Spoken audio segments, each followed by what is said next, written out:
Dugonamni otasi yoshi katta bo'lgani bilan judayam o'pitni ekan. Birinchi marta orqamga tiqtirayotgan bosaman. Ukolini shunaqa noziklik bilan tiqdiki, oxirigacha kirgunicha og'riq sezmadim. Lekin ignasi judayam katta va qalin ekan.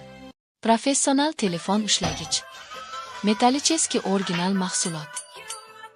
Narxi 85 ming so'm, O'zbekiston bo'ylab yetkazib berish mutlaqo bepul.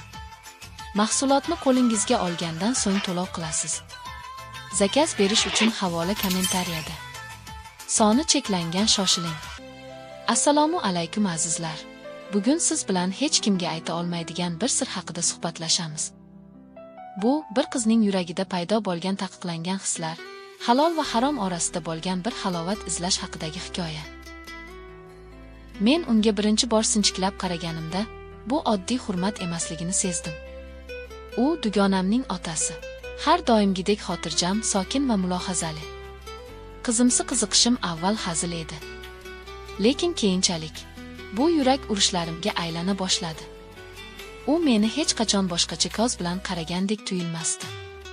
Lekin men ozgarayotgan edim. Har safar dugonamnikiga borganda yuragim tez ura boshlardi. Hovlida u bilan to'qnashib qolsam, ko'zlarimni yashirishga majbur bo'lardim. Bir kuni dugonam ish bilan chiqib ketdi. Uyda men va uning otasi qolgan edik. Uy ichida qop-qorong'u sokinlik. U esa qahva tayyorlab menga uzatdi. "Qalaysan, yaxshi yuribsanmi?" dedi u.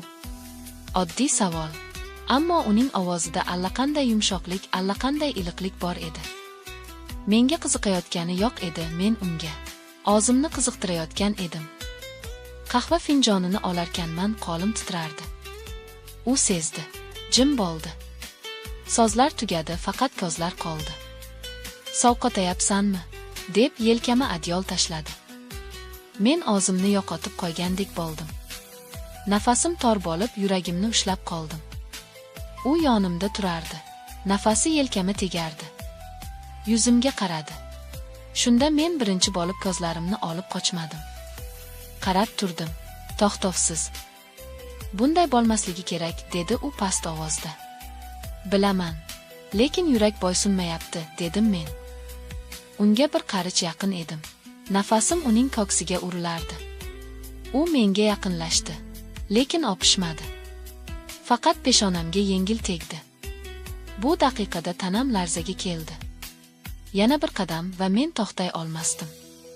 U orqaga chekinmoqchi bo'ldi. Men esa uni qo'ymadim. Ko'ksiga boshimni qo'ydim. U esa quchogida ohangda yuragimni tinchlantirdi. O'sha kecha hech qanday haddan oshgan ish bo'lmadi.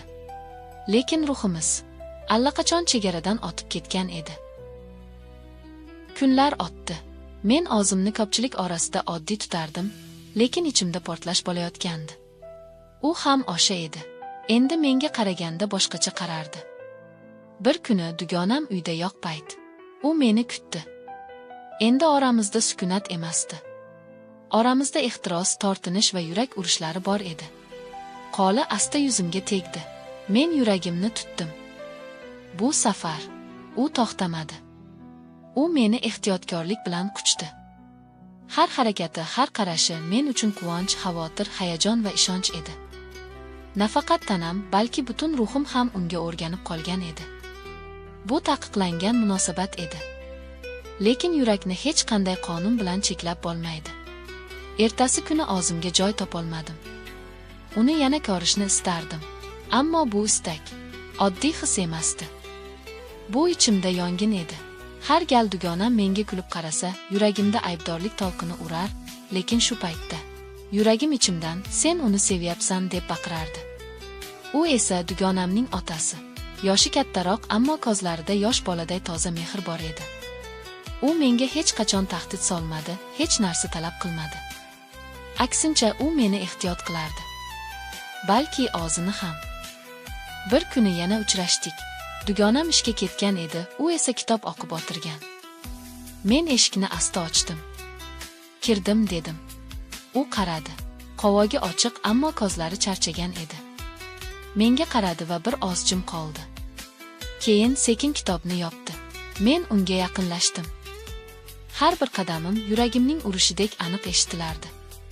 Nihoyat uning ro'parasida to'xtadim. Men seni unutolmayapman, dedim past ovozda.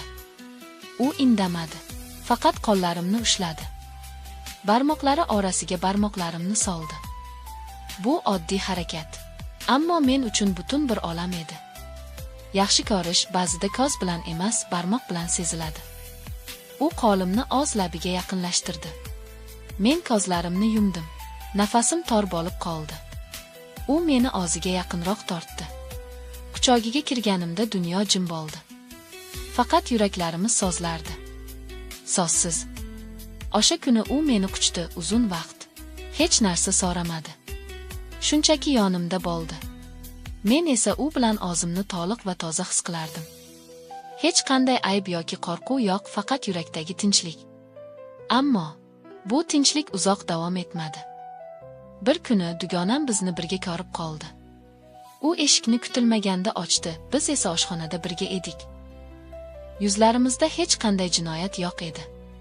Faqat bir-biriga bog'langan yuraklar bor edi. U bizga tik qaradi. Avval menga, keyin otasiga. "Bu nima?" dedi u. Men javob topolmadim. Ammo otasi qo'limni qo'yib yubormadi.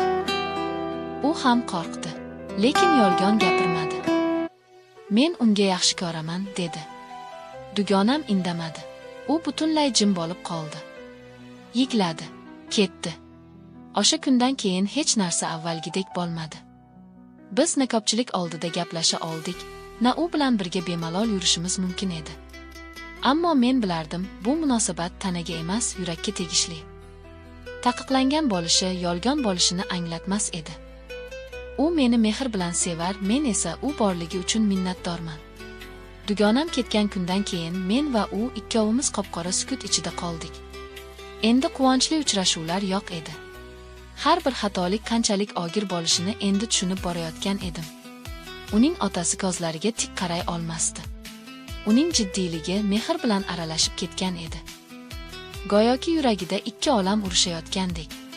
Bir tomonda qizi, bir tomonda yuragiga tasodifan joylashib olgan men. "Biz endi ko'rishmaymiz", dedi u bir kuni. Shu so'zlar butun borligimni titratdi. Ichimda yong'in ko'tarildi. Ko'nglimda bir narsa sinib ketganday bo'ldi.